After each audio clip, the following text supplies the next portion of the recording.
name is Jos Arts. I'm working in the Netherlands with the Ministry of almost everything, but infrastructure and environment is at least included. And I'm working at the University of Groningen.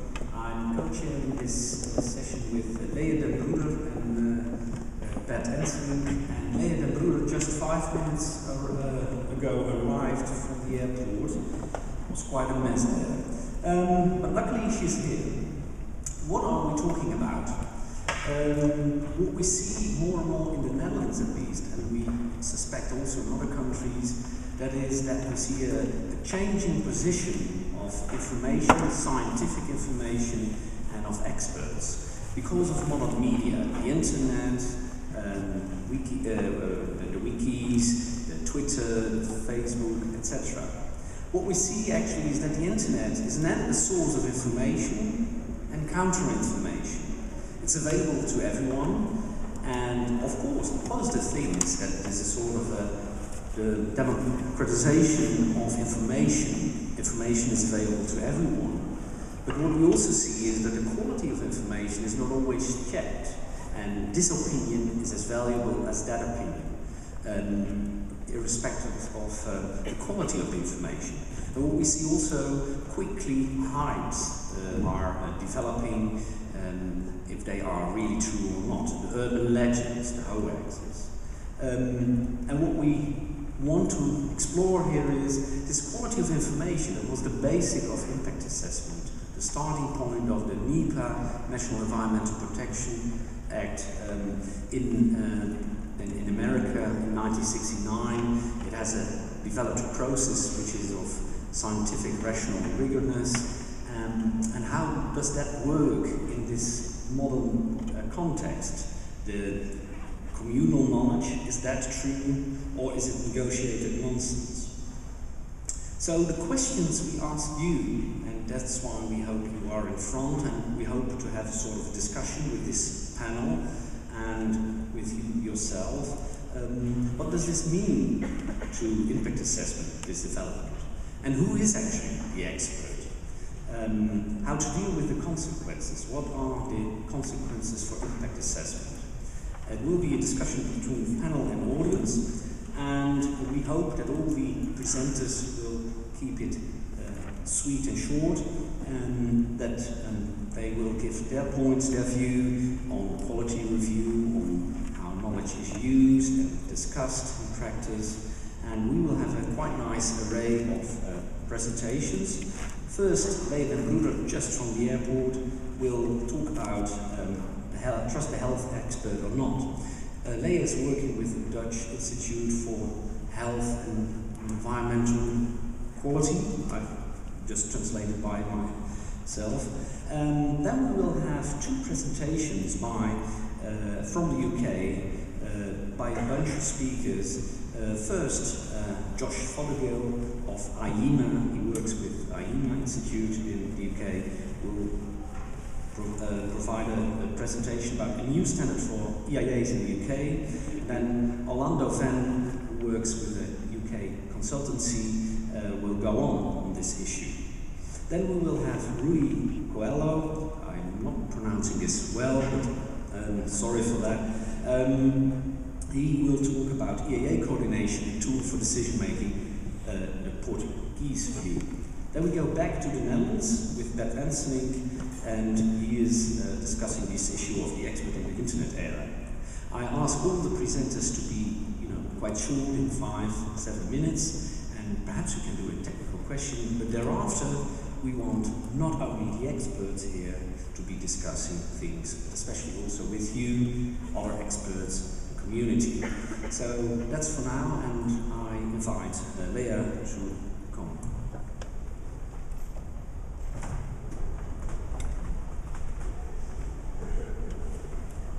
Thank you very much, Jos.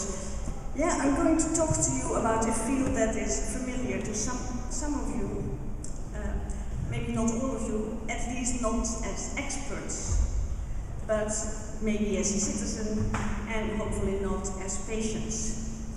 The field of healthcare.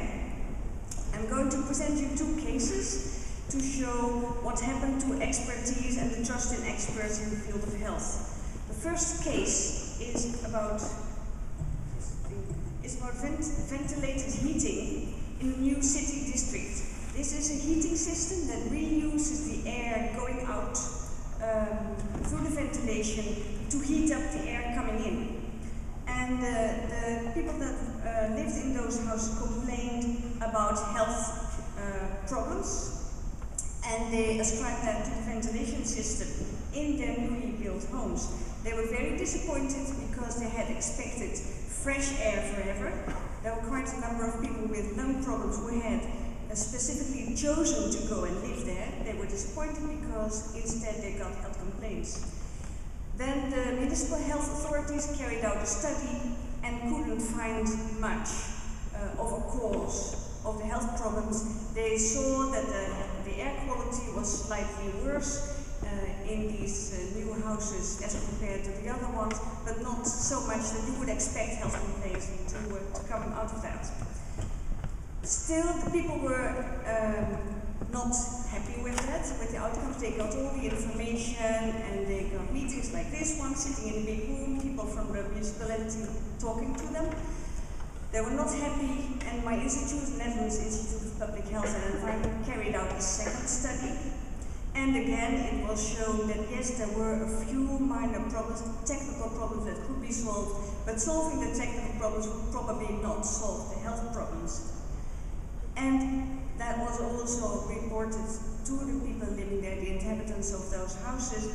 And still, after several years, the citizens and the media are questioning these conclusions, and they accuse the government, the national government and the municipal government, of having financial reasons for not accepting their health claims. Second cause is about immunization against HPV, that is the virus causing cervical cancer. This is a novelty because it is a new vaccine. It has a relation to cancer in later life because the people immunized are girls of 12 years old. So there's a long-term impact, the target group is new, and there's a relation to sex. That meant that after the first week of the immunization campaign, it was a mass campaign in 2009, the number of girls that went to take the vaccination, sorry about that,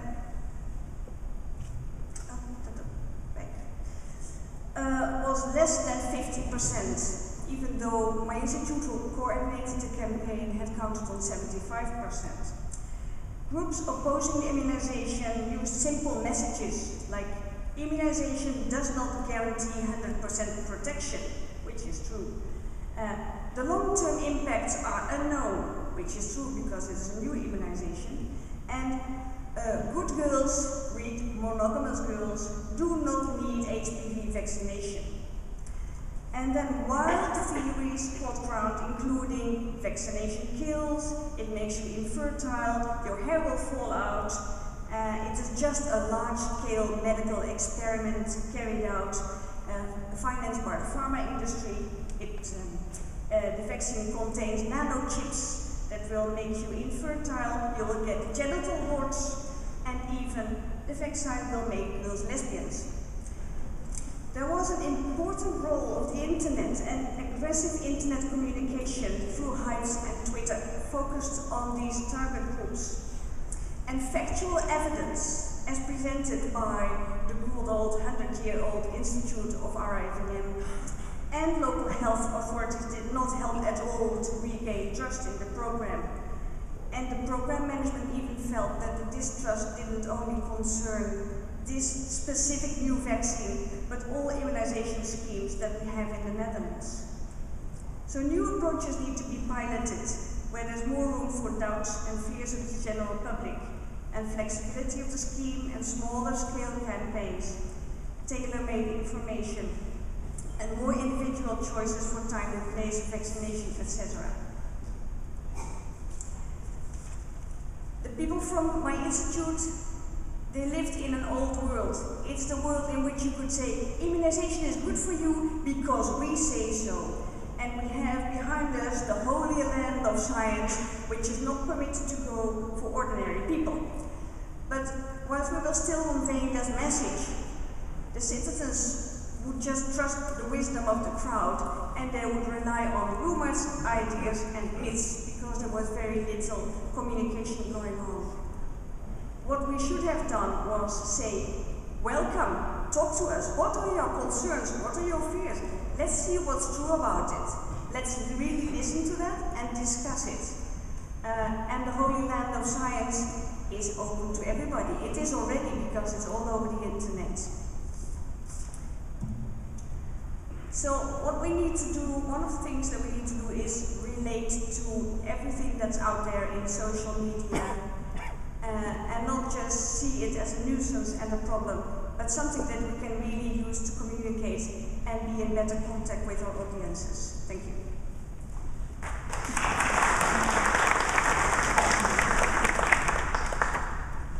Okay, thank you very much, Leah. So that was actually explaining our issue a bit more by two cases in the Netherlands, and hopefully you can relate to that also in your own practice in your own country. We will now have a look at how you could react on the issue of quality of information, of trustful information, from a UK perspective, where there has been developed some approaches, and Josh Fothergill will relate to that now. The floor is yours. Thank you, and good morning. What I'm going to talk about today is, trust me, I'm an EIA quality mark expert. Apart from I'm not an EIA quality mark expert, I run the scheme rather than actually being part of the scheme itself. And this is a new voluntary standard that we brought in the UK to advance kind of quality of practice.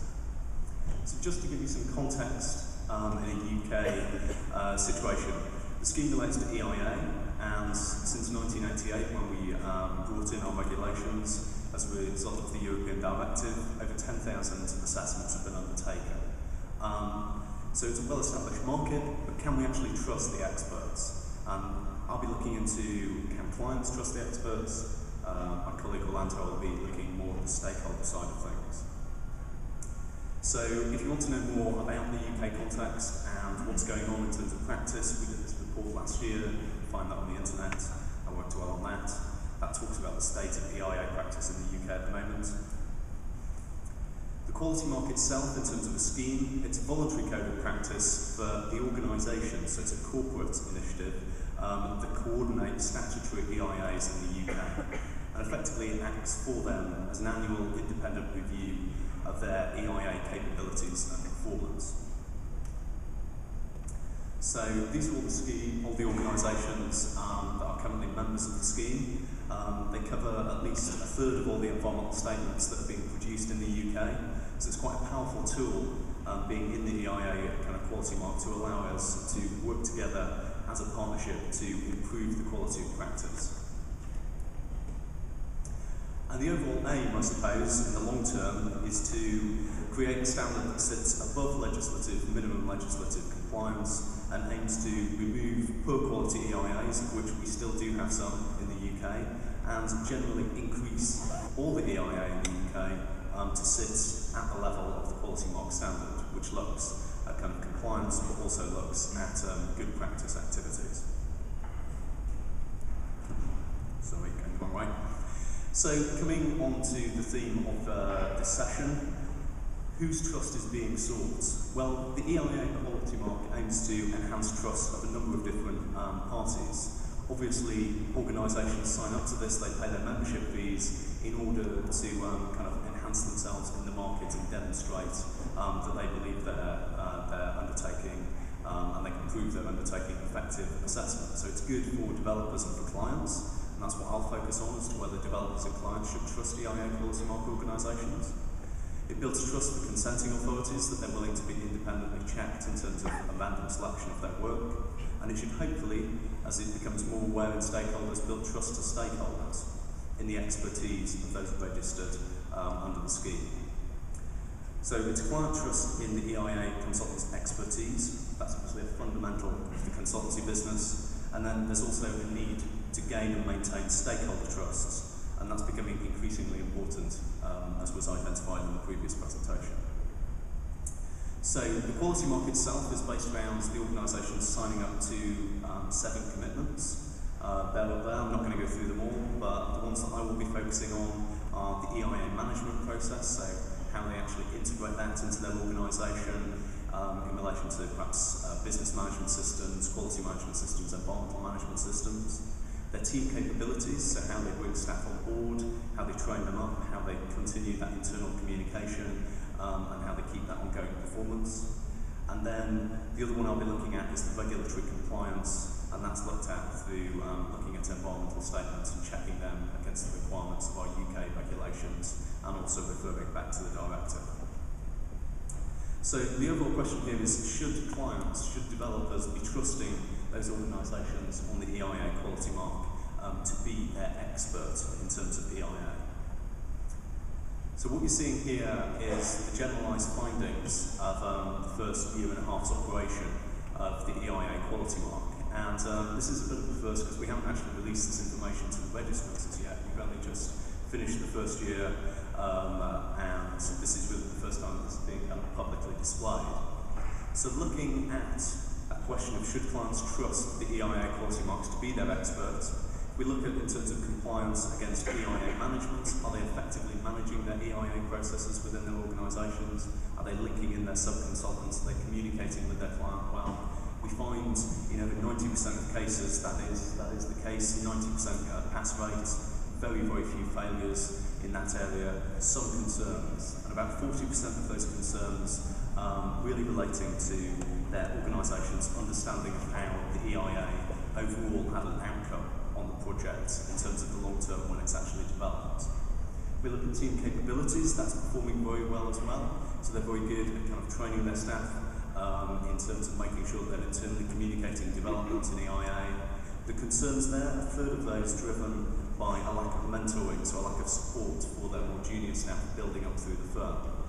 And then in terms of regulatory compliance, we are seeing a few issues arising there. The failures and 25% of those concerns specifically relating to the quality of the non-technical summary and the fact that those non-technical summaries often don't consider all the issues that the directive asks them to be considered. But really, I think what this shows and what the evidence is showing from looking at 43 organisations representing a third of UK practice is that certainly, yes, clients should feel that they can trust, and there is the evidence now that clients can trust EIA quality mark organisations. So the key messages, the quality mark provides some strong evidence that if a client wants to purchase an EIA expertise, then a registered organisation can be trusted to provide them with a consistent high quality EIA. The scheme's voluntary nature and its independent review through IAIA, which is a respected professional body, acts to kind of enhance that trust. But there's a question that arises in terms of should a client also be interested in how far stakeholders trust the EIA experts that are doing that, and that's really where I'll hand over to Orlando. Thank you.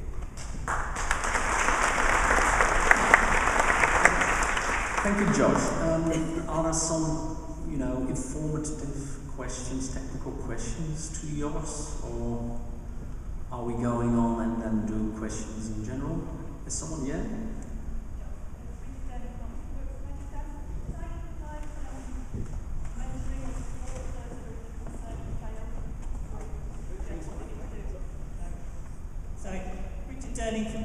Brooks.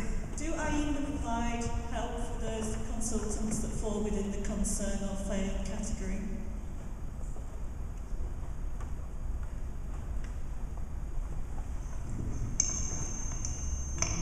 Okay, yes, certainly. We provide, if they pass overall, then they get some advice in terms of progressing their EIA quality, as well as getting some kind of congratulations in areas that we think they're performing well. If we find overall one of the commitments is at a concerns level, or more than one of the commitments, we actually get them to develop an improvement plan and work with them on developing that improvement plan. And that has to identify what the problem is, how it arose, how they intend to tackle it, and also how they're going to disseminate that across their organisation. Some of these organisations are a single office organisation, some of them have multiple divisions with hundreds of staff. So it's that, kind of, I suppose, that whole process. Okay. On question? Nobody? Okay. Thank you, Josh. It's very clear and very fitting with the theme. So, Orlando, if you can take over the baton, then there you are.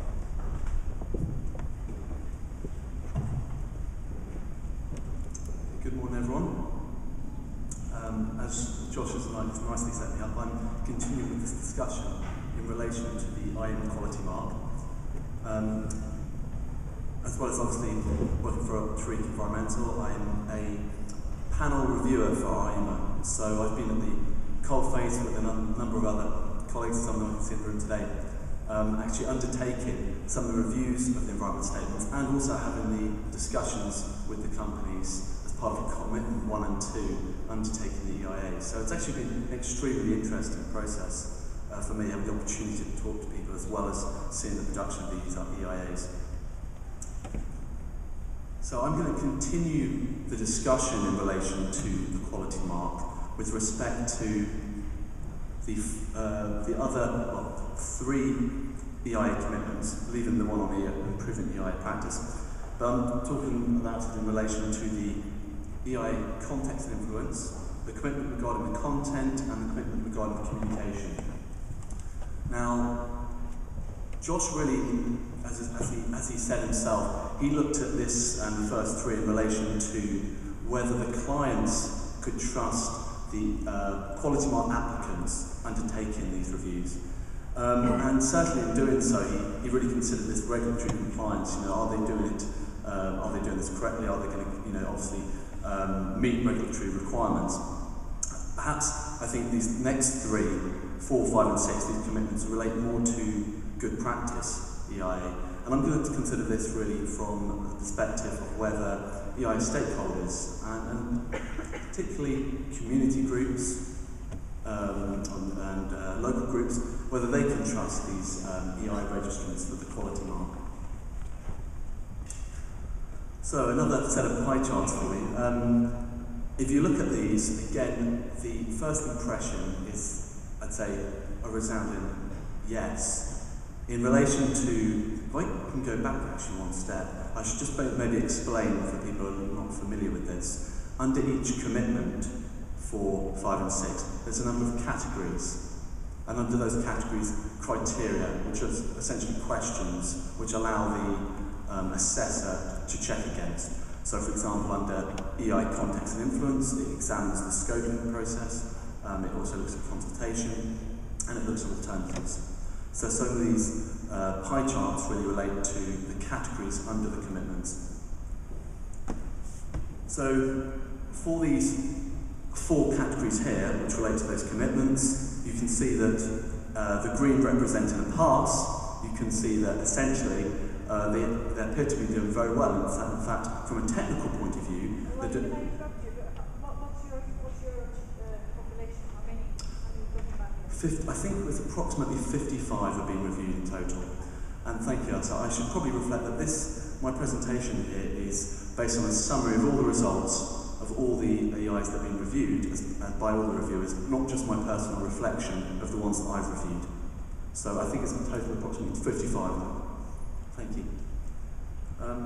So we have the pass rate looking very good from a technical point of view. You might say, yes, that we can trust these quality mark applicants or the stakeholders from a technical point of view, but it's interesting to look at where those concerns are coming up again. So although we have an 85% pass rate against the criteria, where the concerns are coming up.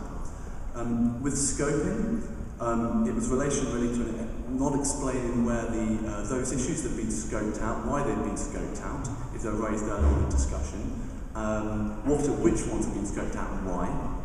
In terms of baseline, many EIs weren't picking up on what the limitations of the baseline were and explaining that. In terms of ES quality, environmental statement, environmental impact statement quality, mine's just gone blank. What were I think the issue in relation to quality was actually to do with the non-technical terms, and essentially, really, it was quite a good deal of technical language being used, and then a failure to include a glossary or a list of acronyms really to explain it and make it accessible for people. Now, this really, in examining these concerns, it really, I guess, led us to consider that question again about trust, and consider really what were the EIA quality mark registrants, were they actually really building trust? Were they taking the opportunity to build trust that the EIA process and the documentation offers? Were they taking that opportunity to build trust with those stakeholders, local community groups they're working with? When we look at some of the other categories, you could probably get to to a conclusion that perhaps not as well as they should be. If we look at consultation, although they are performing, again, we've got a good high pass rate in general against most of the criteria, against consultation, the failures really relate to the fact that within the environmental statement documents that are being reviewed, you couldn't find an explanation of the main issues raised by the consultees that were pertinent to the EIA. They weren't raised within the main text of the EIA. In terms of the mitigation, most of the concerns really came with a failure to explain how the mitigation was going to be properly delivered, who was responsible, and potentially what the follow-up to it was if we had a failure in the success of that. Unfortunately, as you see with alternatives and the non-technical summary, still areas that aren't performing as well, although obviously, as I should reflect upon, generally it's a good pass rate. With alternatives, now typically they were getting a regulatory check, so we're doing the usual mutual exclusive options of, say, between one site and another, and the do nothing alternative. But really they're not telling the story of how the consideration of alternatives influenced the design. How did the consideration of the community issues or environmental issues influence the design? I mean, this is something that is happening, I think, within the UK market of the EIA. It certainly should be happening. But that story's not being told, really, and that's a missed opportunity to explain what's happening there. And the NTS really is a missed opportunity. This is still, as you see, one of the areas that's performing badly. And in discussions with these companies, it seems that this is still a little bit of an add-on. This is still something that the junior's doing as a means to build experience. And really, as a result, the NTSs aren't in a form that's accessible. They're not making best use of presentation techniques, including diagrams and maps, the way they should do. So. Non-technical summary. Non-technical summary. That's it. Okay. So really, just to conclude, can we trust the EIA quality mark registrants? I think from a technical point of view, the EIA stakeholders can trust them, but obviously that in itself is not sufficient enough to build the trust. And I think certainly we need to think about, obviously, that can be done better, that they need to consider each case, they need to earn that trust. And really the way to do that, and certainly one way to improve it, would be to think about the narrative. It's telling the story about how the community environmental issues have influenced the design. So I'm going to back to an old sort of IAI adage here. I think we're still very good in the UK at the technical side, the science, if you like, but we must do better at the art of the IA. Thank you.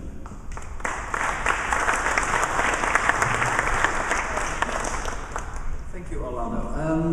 I don't know if you have any questions to Orlando, one or two more informative questions.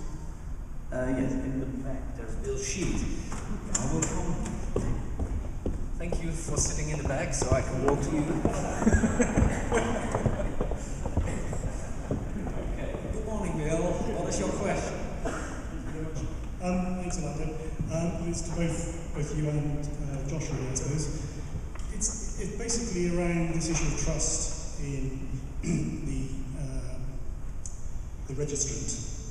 I suppose it comes down to also trust in the quality mark and IAIA, and in terms of accountability of IAIA. So if, say, you're an NGO, why should you trust IAIA in terms of who is IAIA accountable to? So what's your answer? Are we working?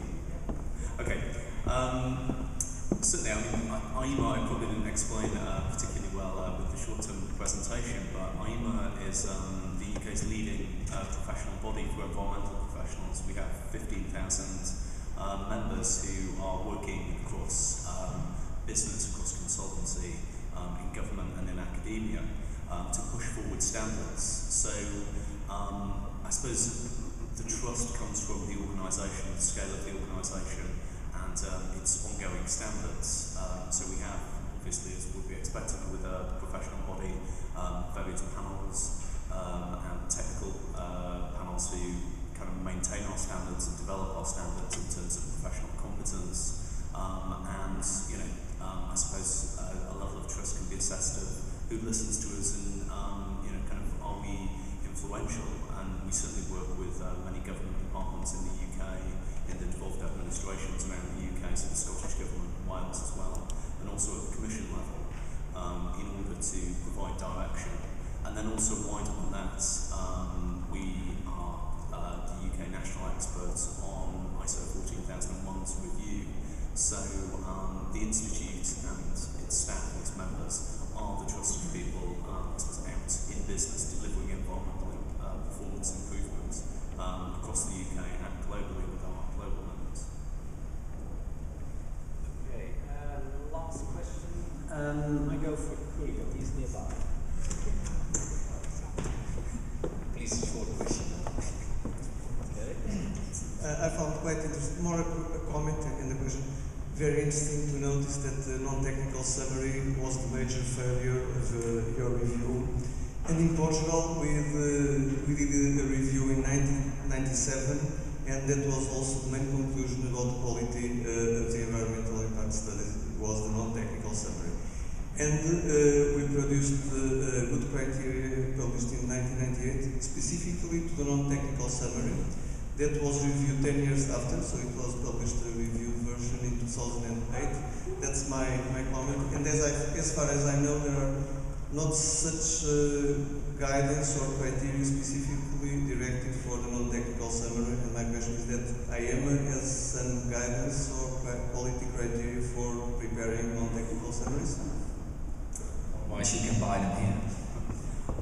Yes, well, the one commitment that we didn't discuss, because it's a somewhat different commitment, is the improving EIA practice. And each registrant gives a little to gain a lot, so there's certain commitments, minimum commitments they have to put in. So last year, the first year of the scheme, we worked with some of the registrants to actually develop a short two-sided briefing note. Keeping non-technical summaries short is important, so keeping the briefing note and guidance on non-technical summaries short was considered to be important.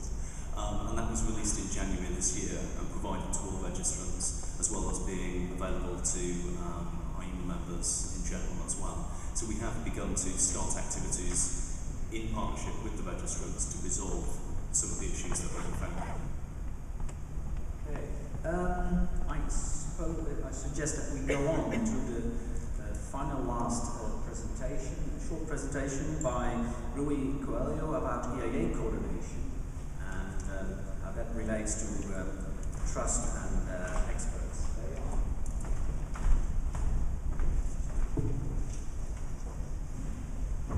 Yeah. Well, I will try to be short, but it's not easy.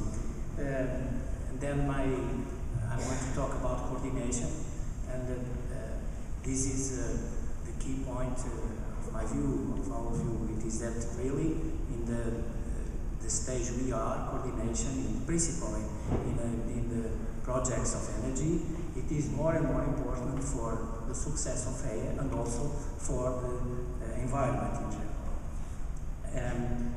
general. Of course, it's not necessary to say that, but energy is a role more and more important in our society, and it gives a big challenge in this. And of course, the impacts are very relevant for the environment, for the energy projects. And in Portugal, in the last years, the last 10 years, we have a very high level of new projects involving energy. Principle, because we are not a producer of oil, and we don't have so much dependence for this source of energy.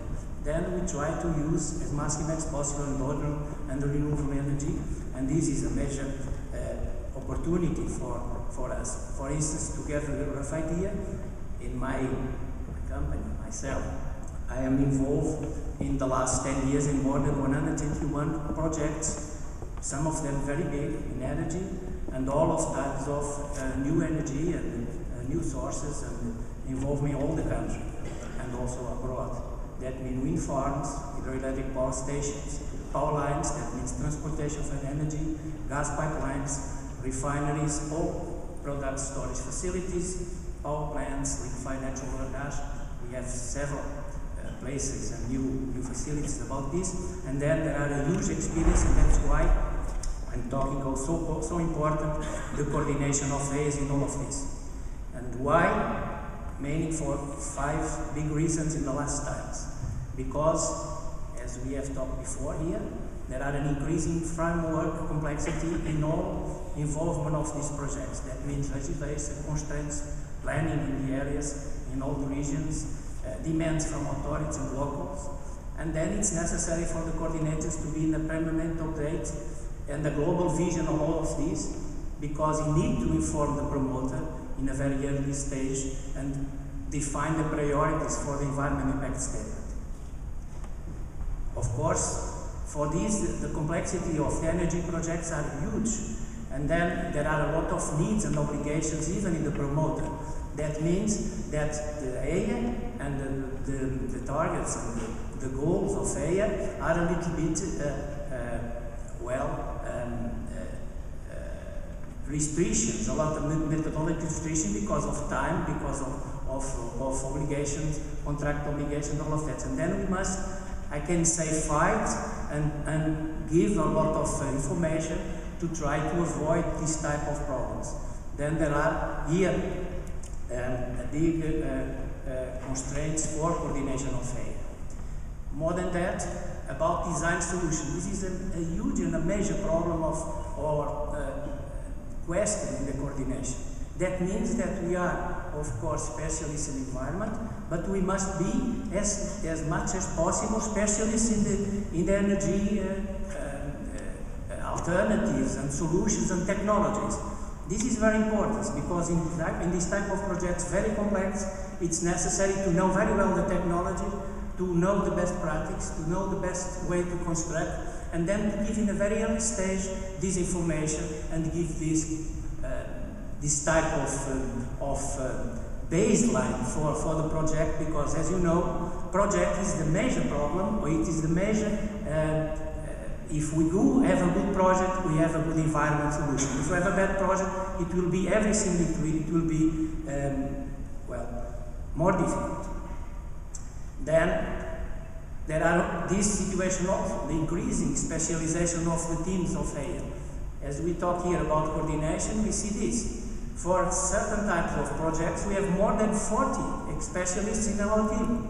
That means that we need a lot of work in coordination. Each one is more and more specialized, and they have a limited vision about what are the situation before, what is the technology involved, what are the areas that they work. That means that the coordination has a long and a very high level of work to do in this field. That means that we must put together this team and arrive to the goal we needed. And of course, all of this is connected with information, baseline information. We must have all the information about everything, technologies, environment, area, contracts, everything, but also we must prepare everything to give the information to the public, to guarantee the participation, of the authorities, to give all the information. This is a huge problem for us. Then coordination here is really important. You can see this. We need the baseline information very fast, and we have to have it, this experience. If you don't have it since the beginning, you cannot learn during the process. We must give to the promoter all the information, and to designer, principal to the designer, and the promoter, of course, will give the orders. That means that in a very early stage we must inform them what are the constraints, what are the solutions, and give also some inputs to this, and I will show some examples. And of course we must put together our team, huge team, if it is a huge project. Then it's necessary a lot of things, planning, coordination, synthesis. We must arrive to the methodologies, it's limited methodology constraints. then we have a lot of work to do here. And of course, the public procedures and official relationship that it's very important since the beginning. We need to have the information, we need to give the answers on time, we need to prepare the licensing the process, we make the presentation since the beginning until the end, and we must be with the public. Then, in all phases, there are a lot of constraints, and this is the major one in the energy project. It is the earlier phase. That means that design project and the solutions who are involved in this design is the major problem for us. We need to make inputs for the project as the best as possible. And then this is one major problem. I'm going to pass very quick because I have the recommendation. The coordination must be finished. Localization, if we have alternatives, sometimes we don't have it. It is a contract situation, it's there, no more than that. Project layout, technological solutions, we must be aware of all the technological field, constraints, avoidance, and the risk identification. This is a major problem because sometimes we think about only, some environment things, but risk assessment, risk analysis, and risk consequences in energy projects is very important. And then, of course, to achieve this, it is necessary to obtain all the information, to be aware of legal obligations, to establish contacts immediately, to have a deep knowledge of the technology, to identify process and actors, to have a clear knowledge of the best technology and practice. Oh, this is something missing here. Okay. No. Okay. Here.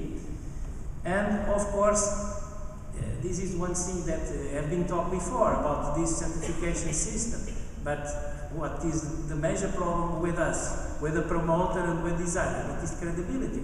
When we go there, we must know the technology, and we must talk with them in a face-to-face way that we can input our proposals to this. And then we must demonstrate the advantages and advantages of the situations. And if we succeed, you can see the impact minimization is done in the beginning. We have easier studies, that's good for the consultants and good for the environment. We have less conflicts, we have less costs, and we have the permits arriving. But if we fail in this early stage, we have more complex studies, we have high minimization costs, we have more conflicts, and on the limit, we have no permits, and we must revise the project. Then this is the coordination role in all of this. And then, of course, the main phase. We must also arrive in the early stage to the minimization. We have talked about this. The minimization is important to have a very good idea in the beginning, not in the end of the project, because if not, we cannot put it inside the project. And also about the compensation measures that we are not talking here, but compensation measures is more and more one situation that we must deal with. And then we must delineate the programs and plans and put it in the project.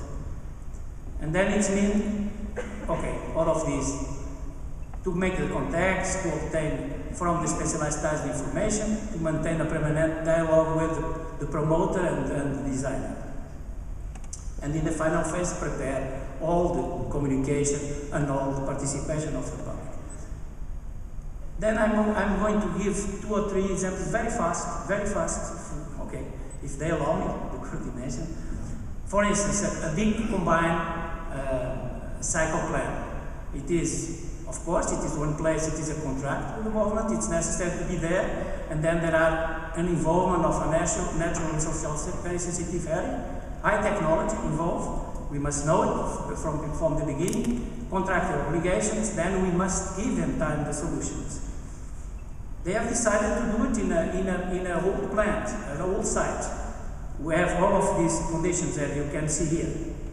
This is the old site there. Here is the old site. And the involvement is a sensitive area. Then seems very good place. Then no expect problems. And we go immediately to the survey and to inquire. Survey means to look. Inquire is to understand what has happened before and to happen involved, what is the situation involved. And for our surprise, we find a contaminated area, a very high contaminated area. Then we must solve. Then maybe it's compromise the system. And then we immediately go to evaluate what are the situation to give the solution to the promoter. And they clean the place with our help. and we have a clean place to do it. And the plant is a huge plant, and then what we have? Fast evaluation, identify the contaminated area, solutions for this contamination, and clean the area immediately. But then we have the other plant. Then, as you can see, the plant is a huge plant in the different places, phases of construction. And then what we have? Limitate the area of the old plant. And this is not easy because it's much huger, the facility. And we have the construction site. Then what we have influenced? We have influenced the layout and the technology to have to arrive to put it inside this area, and to have the construction inside this area, and to have the solutions to avoid major impacts for instance, in the village and in the area, humid area. Then we help to choose the equipment. That means, for instance, the steam recovery. That means the areas where there are noise, and then the layout was involved and then is prepared, and we avoid a lot of situations. That's coordination. Here is a beautiful wind farm, and you know about wind farms, what are the main constraints? It is that one. This is not a very difficult project in Portugal in this moment. We make a lot of them. But there are a lot of problems that we must avoid since the beginning. That means, for instance, minimization of impacting birds. You know that. Minimization of impacts in the construction. You know this. And in the landscape. In heritage. And construction. You make these huge machines. You know, this is a small piece to go in the street, to go into the road. It's very difficult to arrive there, in the top of the mountain. Then it's necessary a big road to arrive there. You think about only that, but it's necessary to put there all these huge machines and transport them to them. And then, of course, for instance, this is a valley with a sensitive area, and then we minimize the noise. Then we put these in different places. For instance, another one, a big huge terminal. You know that a terminal of gas, transport gas, liquefied gas to Portugal, and to transport it all over the country. We have this situation. It is necessary a big port to do it. And then this is the big port, and this is construction made in the last 10 years. 3 big storage tanks, all the area, all the facility, the transportation of methane tanks, all the gas pipeline, minus 116 degrees in the gas, and then we needed to put it and make the gasification with seawater. And that seawater is necessary to put it again, more cooler in the sea. And then this is necessary to change roads, to prepare the embankments, to protect the risk assessment. And that's the embankment. We have proposed to do it around the tanks, and with landscape. And then this is the methane tanks arriving, huge ones. And another typical problem, hydroelectric plants. And then we have here solutions also connected with the construction. You know, Portuguese talk too much. Thank you. Okay. Thank you very much, Louis. Yeah, it's always difficult to chair.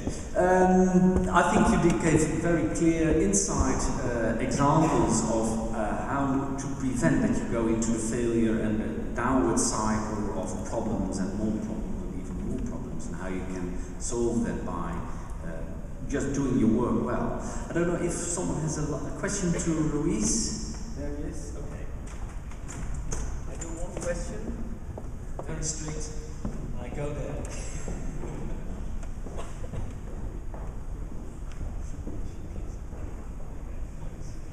Rui, I fully support your idea of coordination in the EIA process, but then I also always get challenged by how does my participation in coordination affect my independence and my objectivity in the assessment itself. I don't understand exactly the last sentence you say, please. Okay, the fact that I'm involved in this project, doing the coordination, affecting the design and the layout and all of that, am I then still independent in doing the actual assessment that goes forth authorization and that needs to be sort of evaluated by the government?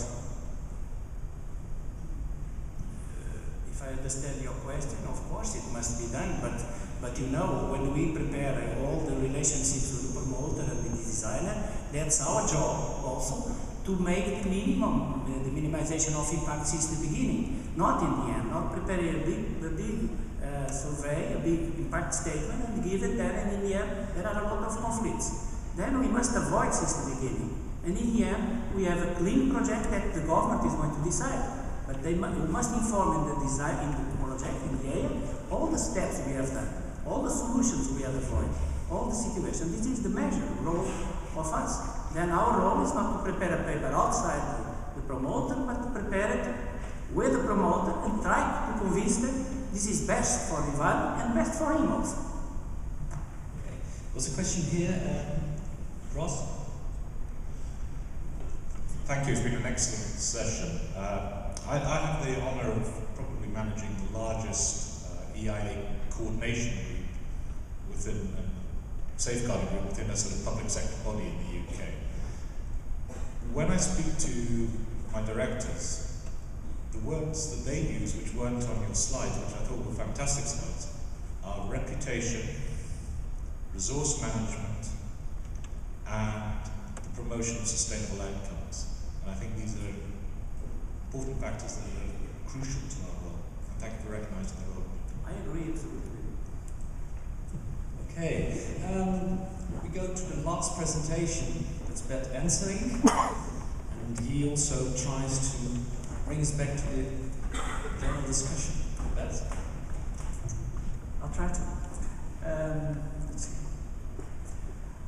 There are a couple of things that we were discussing this morning when we were preparing this session. You see, it's a little bit of an improvisation. And these were the kind of issues that we have been thinking up, and also Leah touched on a couple of these. And the first one is the thing that Twitter provides teeth to the masses. It's a headline in one of the Dutch newspapers. It's about the power of internet, and it's one of the arguments that things are changing, and maybe in our world of IAA professionals and impact assessment, it's not that acute yet, but you see in politics and our complex projects that we are managing and that we are involved in get more politicized as the internet and the information is widely available on impacts of contested of projects. And internet and social media, Twitter, allows people to organize themselves very quickly, and it allows publics to organize themselves. And rather than we as IA professionals and public participation professionals organize our own publics and address our own stakeholders, and we make a careful plan for communication, publics are organizing themselves. And they can oppose our plans, or they can bring in new information, and they can contest outcomes of studies. And that's a new phenomenon. And we have to think about how to go about with these kind of things happening. The other thing that came about in the discussion was the wisdom of the crowds, and it was presented as kind of, well, do people have the knowledge and the access to scientific expertise to countervail the real expert? Well, they have. Wisdom of the crowd is a thing that's used by many companies to get more information, better information on all kinds of issues, because a large group of people knows more than a few experts. And a nice example of that of experts being in your public was a discussion on CO2 storage in the Netherlands, in the city of Rotterdam. Shell was doing an experiment, was planning an experiment of storing CO2 in a former gas field, and typically the people living in the area organized themselves. But these were not just ordinary people, part of them were geologists that had been working with Shell and were now retired and were now opposing the project of their old company. And so there's also a lot of expertise in the public, so don't underestimate the public. The other thing is emotion as an argument. In the same CO2 issue, the famous lines on television were where the minister was doing a very good thing, very good case in public meetings, in defending this experiment. But there was one guy in the public who was standing up and saying, "Minister, you just don't listen. We don't want this." And the emotion in these people expressing it was just neglected, and that's one of the things that we as experts often neglect, and which is one of our biggest mistakes, I think. I remember as being a student, so this a long time ago. The first expert I met was a nuclear scientist telling people that they need not be afraid of radiation because he was working with it every day. And this was in a meeting in an area where people were actually suffering from cancer caused by probably the waste that this institute has been burying in their garden 20 years ago, and which was also a public playground for the kids. And so people were afraid, and he was denying them the right to be afraid of radiation because he was an expert. And that's beyond your expertise. The arrogance of science. We think we know the solution, and we think if we do better what we are doing, it will get better, and the problems will be solved themselves. It's in fact the last presentation where we say, well, if we only coordinate well and we do better what we are doing already, the problems will disappear. And if we deliver in time and our designers know what they need to do, problems will disappear. Well, they won't.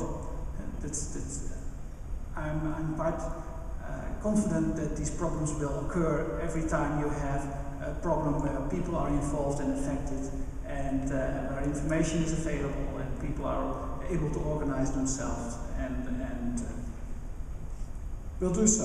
So, final point I want to make is the contested expertise. What we said,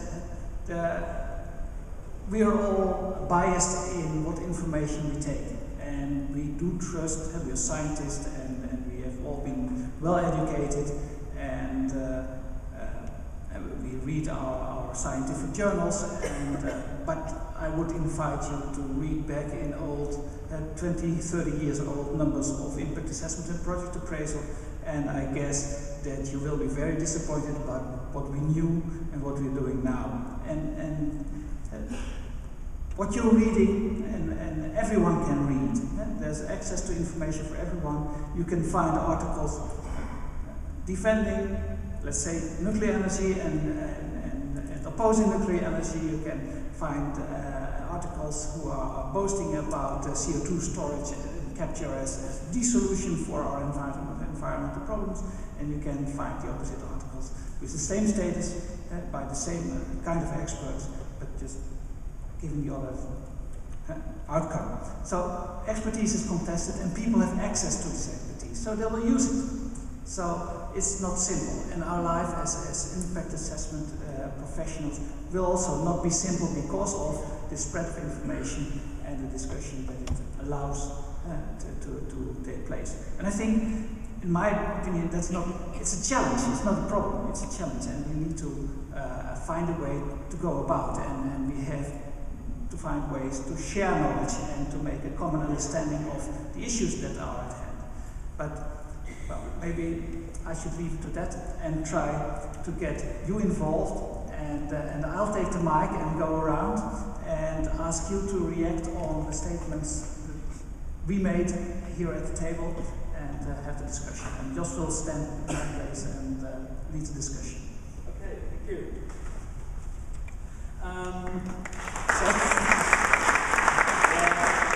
We are still bright. So what we have seen, at least, there are some endeavours to do better management, coordination of the IAIA. For sure we have to do that, because if that goes wrong, you go into failures and you go into this downward cycle if you're not careful. And Rui was, I think, making that very clear. We need also quality review, and perhaps we can use their certification, independent reviews, and an institute which we make more and more giving status, and IAIA and the approach in the UK is helping there. But how to deal with this public, this other stakeholders which are having feelings, emotions, as Bert was saying, and also Leo was saying. So how do we deal with that? Is it only we need to do a better job in management, to do better review of quality, or are there other routes perhaps which we have to follow? How to take up this challenge, as Bert says? Who has any reactions to that, or to more in general the issue we want to discuss here? Thank you, James Baines here. I've found this a really stimulating set of discussions. It seems to me that some of these things refer to phenomena that have been around for a long time in our practices, impact assessment. I think, for example, that in the practice of social impact assessment, the design of the assessment process in a way that allows for not just gathering information, but feeding the information back to various parties to validate the information or to correct it if it's not been interpreted properly, is something that we've been aware of for a long time. I don't think we always do it very well, because sometimes we're constrained in the time that we have. Another development has been the increasing use of peer review by other professionals. Of course, that's very much an expert talking to an expert. It's not an expert talking wider. I guess what I'm really interested in here is the influence of things like the internet and Twitter technology and so on, because that's very much changed the context within which we all operate. And I don't feel at all in control of that. And I'm certainly interested to explore with people, I think the point was made by Orlando or Josh about, by Leo, the more constructive response to that situation, where people are out there with other experts informing the debate, and you have to work in that context. So I find it very stimulating, and I'd be interested to know how to behave better in the internet age. Is there someone of the experts? Well, let me answer while I want. One of the things is that... Oh, he is. Yeah, I am. One of the things is that the issue about social media and Twitter and these kind of things, is it new, or is it just old wine in new bottles? Are there new means for organization, and is it just not a way for people to organize themselves? Or is it just, in the past days, that people were very locally organized, and they used paper leaflets and these kind of things, and now it's all electronic. Is it just that difference, or is it really a new thing? I don't know. Maybe you know, Roel. Roel Sloter from the Netherlands. I've been working over the last couple of years a lot with public authorities, and I noticed that the arrogance of the experts, but also the arrogance of public authorities, is infinite. And I think people are the same as they have been always, but for the first time they really do have teeth and they can organize themselves. And so what I often say to these authorities, don't discuss a plan for 2 years and go out to the audience for one evening to have a discussion with them. Go out to the audience with your problem, not with your plan, and discuss the problem, share the problem with them, and in the end it all comes down to building trust first before you can continue. And for the impact assessment community, it's very clear that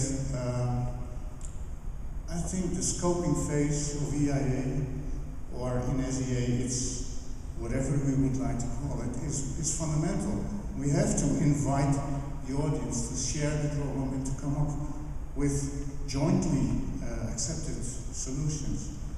And of course that's easier said than done, but I can guarantee that in my practical experience now, after having convinced these civil servants that are scared for the crowd, So they rely on expertise from experts to be sure that they have the right arguments, and then the crowd comes with totally different subjects that they haven't prepared. It does work to open up and share your problems with the audience, and then jointly develop solutions to your problems. Okay, so here we hear also sort of a first solution element, apart from quality review and good coordination, but perhaps someone also reacting here, Orlando, Josh, Leah?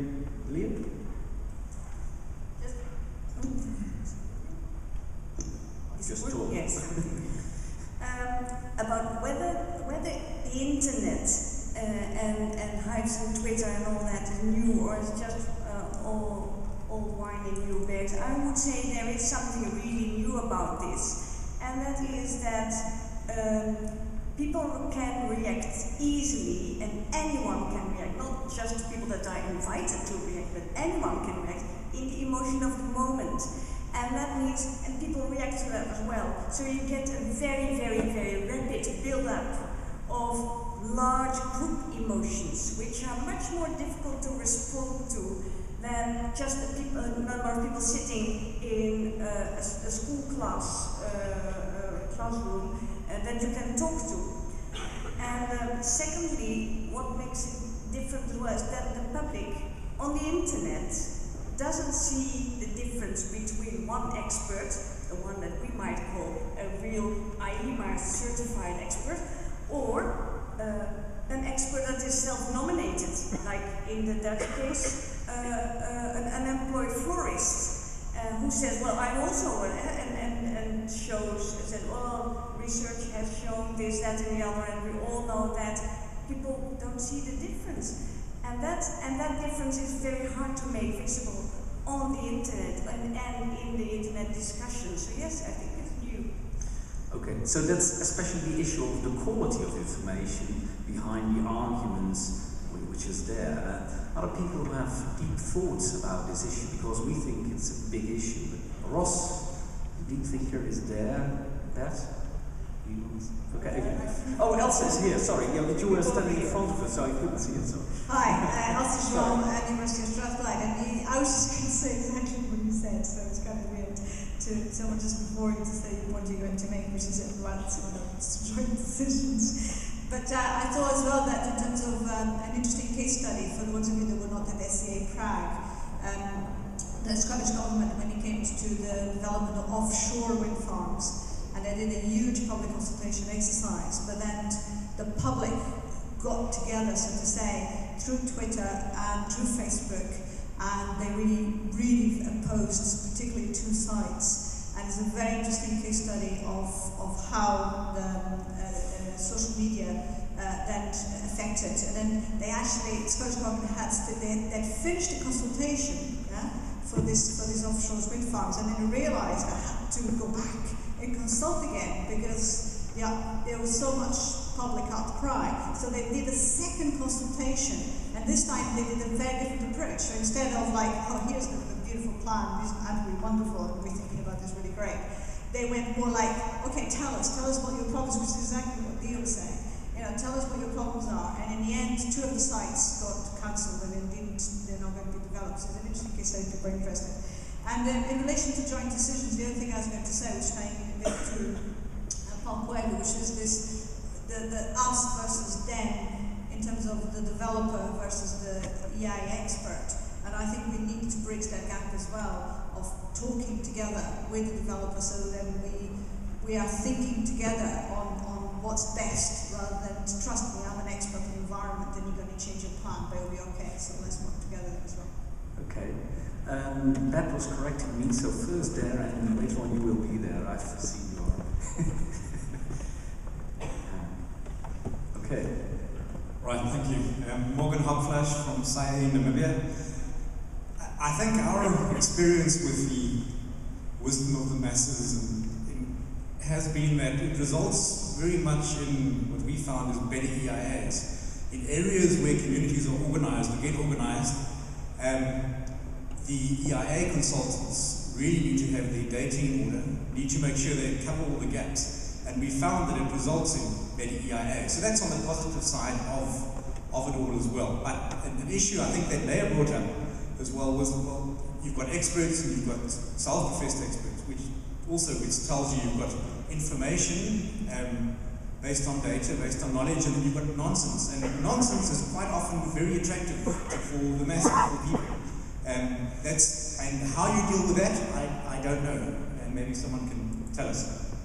Yeah, we are really curious. Who knows to deal with nonsense, negotiated nonsense?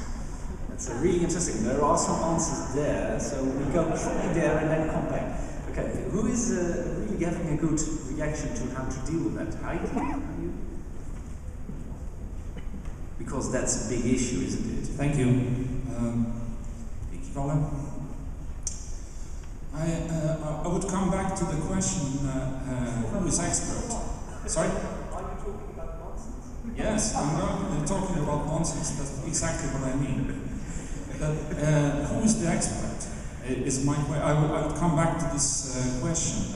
An expert on what? Because actually, what we have heard is an expert in various scientific fields. As we all know, there is large projects with vast information that we have to cover. And on the other side, there is, of course, a very important point of communication with various stakeholders, etc. But with the vast information, we've come to the point that actually both sides, very scientific side, you can't really deeply cover everything, which means that you become unreliable. And when you're talking to the people or various stakeholders, it can become also empty. But what usually in very difficult cases, or especially when we come to SCA, then there is a kind of a creative stupidity from so that to overcome those gaps of vast amount of knowledge, so that we haven't actually discussed this philosophical side of the impact assessment. And I would come back to the question: expert on what?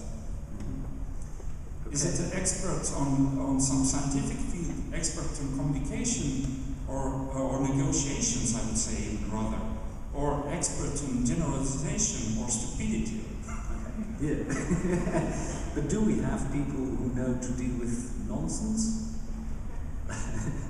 Okay, sure. Well, from my experience, I have to say that nonsense is typically the word of the arrogant expert. Yeah, okay. I always have to explain to people that oppose to a plan or a project based on weird arguments, they are always right. The only problem is that you have to find out why they are opposing. And if the argument they use is nonsense from your technical or scientific expert's point of view, well, you might need a shrink to find out what the real argument behind the nonsense is, but don't use the word nonsense. Okay, so nonsense is forbidden. That's a good one.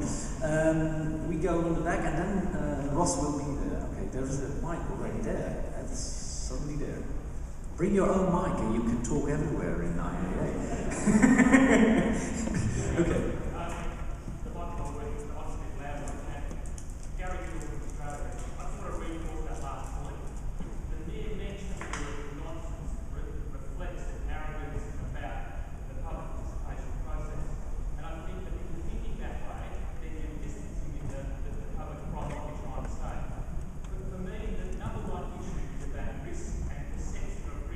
If we're communicating that we think the risk is acceptable and the community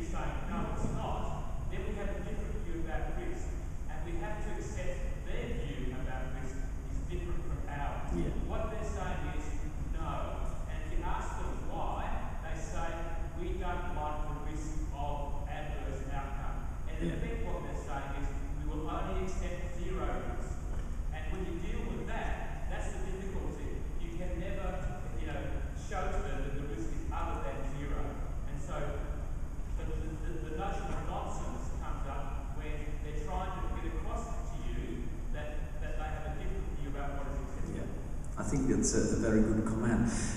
Ross was already desperately with his... Oh, sorry, you have to wait still. Okay, Sorry. thanks. My name is André Pinhel, I'm from Brazil, work at Petrobras.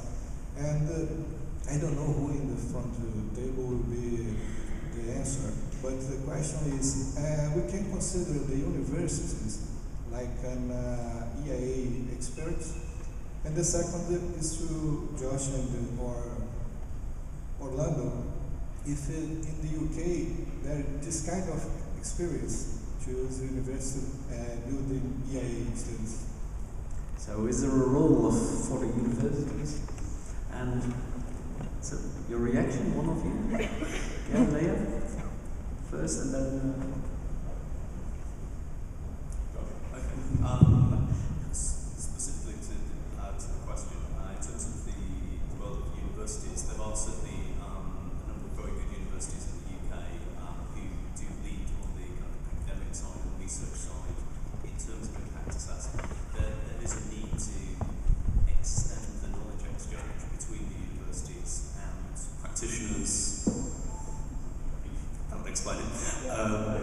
Did you hear any of the first bit of that? Yeah. Okay, good.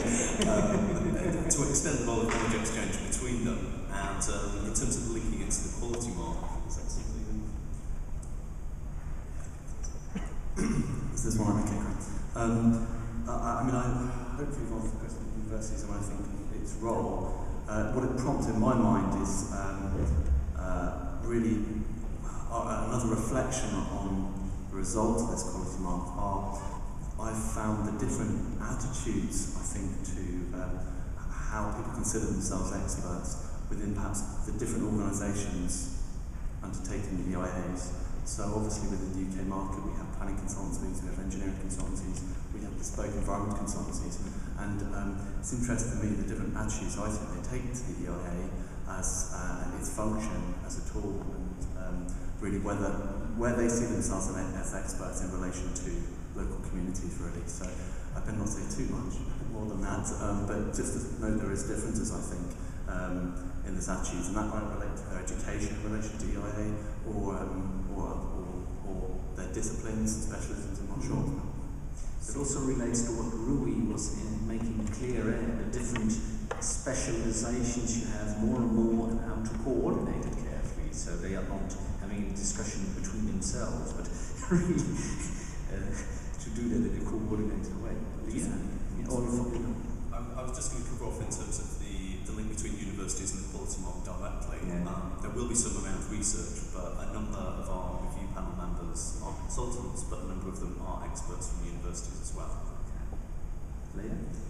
My view is slightly different. Nobody in this room will contest that universities do have very good expert knowledge in their houses.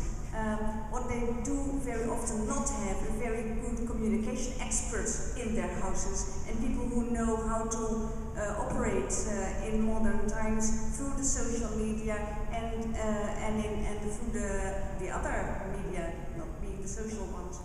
That is one thing. The other thing is we also know that in many countries university research work is being financed by big firms because they are forced to. They need to get money to fund their research programs. And exactly that is very often used by the general public in making the expert somebody that you should not believe because they're just being paid by somebody who has an interest. So the important element perhaps of the independency, and to make clear that you are an independent, neutral party in the whole play of impact assessment, that's actually what you're stressing about. And that's of course what you try to do in the UK to get IAIA as a sort of a generally accepted independent party who is overseeing quality. If you succeed in that, you have won lots. If the public also, stakeholders accept that, then you have gained loads. But be careful. We see in the Netherlands that, for instance, the IAIA Commission in the Netherlands always was very careful to have this neutral, independent image, and they were very careful about that. But it is difficult to preserve that carefully, and if you're losing that, it can quickly happen. Then you have lost lots in the whole idea of, okay, who is valuing the quality of the information, that information, the other information, independent of the other issues discussed. But Ross? Yes, Ross Marshall from the UK Environment Agency. And I'd like to finish with a positive lesson learned from a flood defence scheme. As many of you know, I'm English and I'm incapable of reflecting 80% of the range of human emotions in public. So, in many of our meetings, you don't really know what people are thinking. You know what 10% of them are thinking because they're the ones who've got the confidence to stand up and say them.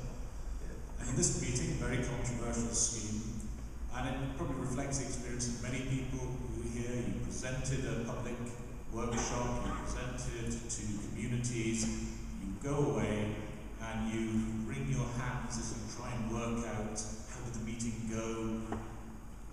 Was it positive? Was it negative? A few people shouted at us.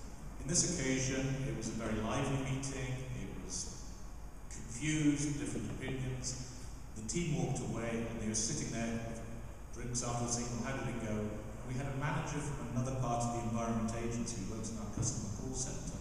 And she said, why don't you just look up the Twitter group? And they said, what Twitter group?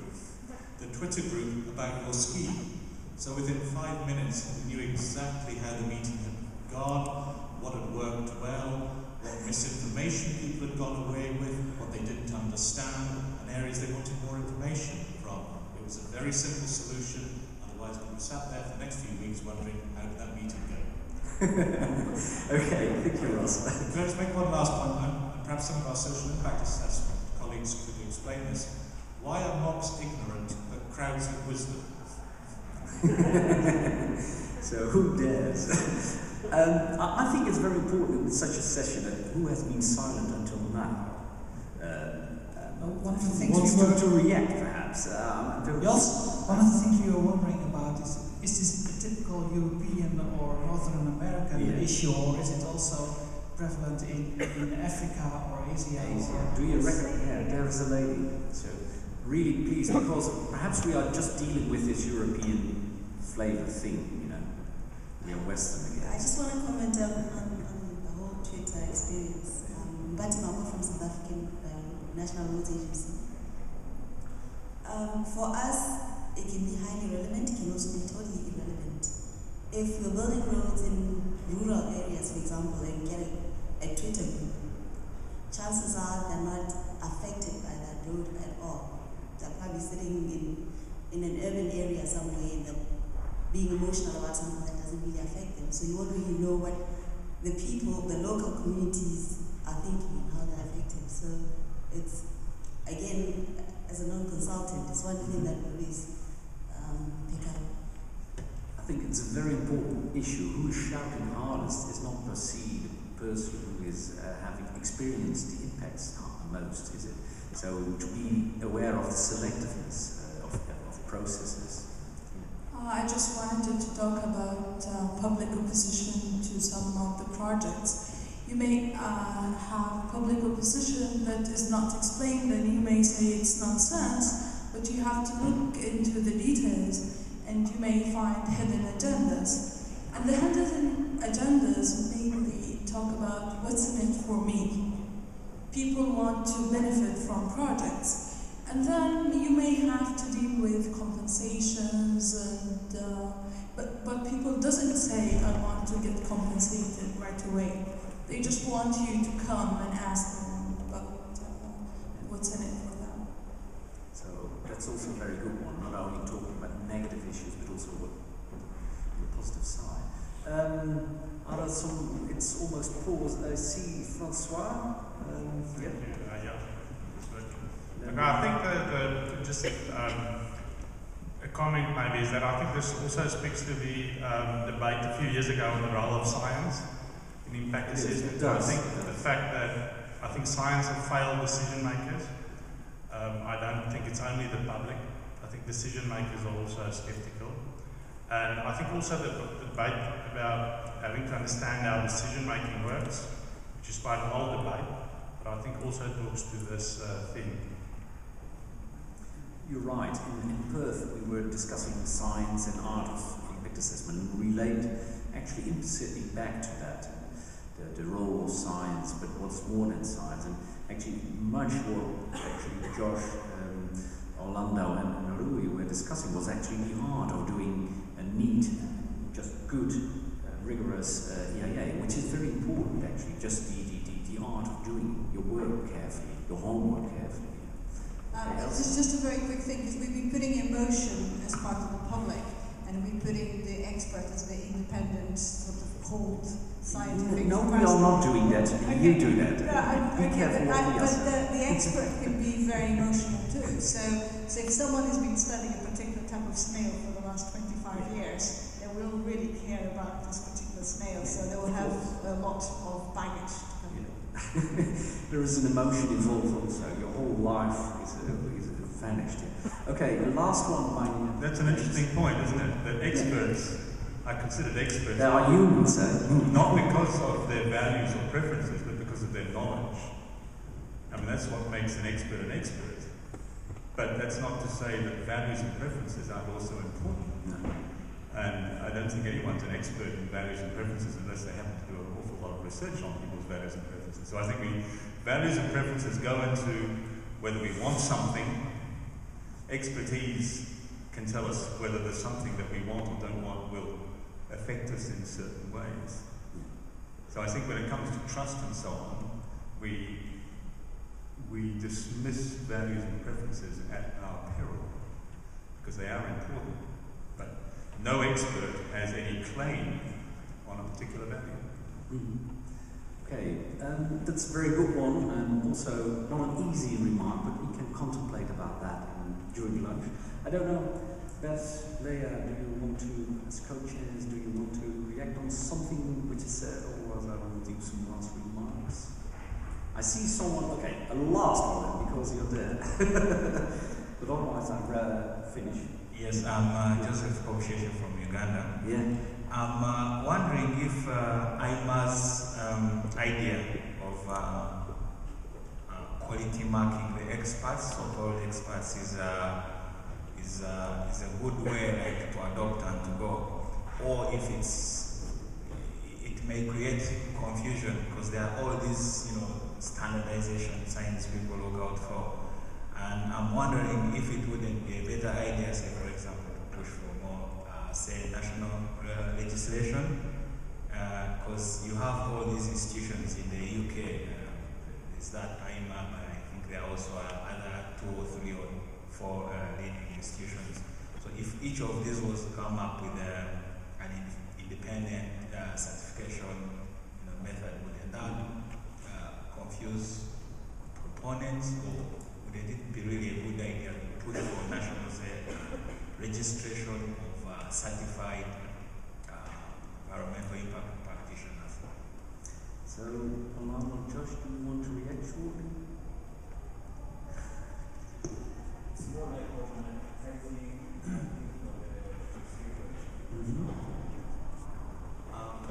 I believe the question was effectively should a quality mark be run by a government rather than an institution, because there could be kind of competition in the marketplace. I mean, it's a reasonable point to make. In the UK context, there isn't a chance in hell that the government is going to go and do it. So it was for an organisation to come forwards, and IAIA certainly is the best place to do that. And I suppose we've presented here very much the quality mark in the frame of the kind of expert discussion, but it sits in a much wider realm of developing an evidence base of where IAIA practice was, the state of practice reports, setting out a vision for where that wanted to go, particularly up to 2016 before we get the new IAIA directive that George Kremlis was talking about this morning, and then actually having a mechanism to deliver that. And the IAIA quality mark gives us that community of practice, gives us the potential for that community of practice to actually begin to develop change and work in a more coordinated manner. And I think, you know, from the public side, and this is one of the big things from the internet and Twitter, is you're getting a lot more coordination against developments and a lot more kind of communication. We've certainly seen examples, particularly on local newspapers, where there's articles about wind developments, where it appears that there's a local very concerned about it and all these wind issues. And then you find exactly the same text by exactly the same person who's a local in Scotland and Norwich and all over the country, and you realise that these local concerns sometimes aren't necessarily locals. So I think, you know, it's understanding the fact that as an EIA professional, as a developer, you are not in charge of the debate. But there may be others who have an agenda who aren't particularly directly involved in the debate who will gain more of a leading role. And it's how you use your soft skills to manage that, I suppose. Okay, very short, because I have now to be, you know, there is a poster session also and lunch and we become hungry, so that's also a very important issue. Just one response in relation to that. I mean, I think it relates back to your question about who should be running the quality mark. It relates back to Bill's point about having trust in it, essentially, and obviously if it was run by a government department, whether people would have trust in that government department. I mean, obviously the government may be promoting many of the schemes that are being assessed, so obviously having that independence is extremely important, you might think. I mean, I think it's also important to understand what's in the criteria, what the questions being asked, you know, and obviously the panel reviewers as well, they are being assessed and that's being moderated, which happens from IAIA. I mean, one thing I've taken from this as well, just taking some notes really, things that I think also could be potentially incorporated in those criteria, because you know, IAIA are reconsidering those criteria, what should be asked all the time. And you know, one aspect obviously is use of social media. How is that ES being communicated? And you know, obviously it's looking to find good best practice. So you know, these fields I think should be being used. Not necessarily a failure for not, but there's an opportunity there for these EI firms to do that. So that's something that I think should be looked at. Okay, I really stop now. Sorry for that. This is clearly an important issue. At least we view that. I hope you also feel this is an important issue. I'm not saying you know this is important, you feel it is more about the emotion side. What we see, at least the three of us today, better than me, is that this is an issue. It happens outside, and we as an IA community have to deal with this, think about this. I mean, this is actually about our own role day-to-day, how we deal with this, and have been made some very good remarks about what could be solutions or perhaps reactions to this, perhaps not a problem but a challenge, as Bert will say. It's a challenge, it's not a problem, it's a challenge. And perhaps it is indeed important if you just do your work, manage your work carefully, as Rui was saying, being open to the public, what is behind perhaps weird remarks, but don't use the word nonsense last time. Think also about selectiveness in the processes, as was remarked also later on. Who is shouting hardest is perhaps not the most important thing. So what is about the silent crowd? How to reach that one? These are issues, of course, much discussed in many sessions and sections within IAIA, and I hope at least at the lunches and further on you will discuss that. Last, I want to thank the presenters and welcome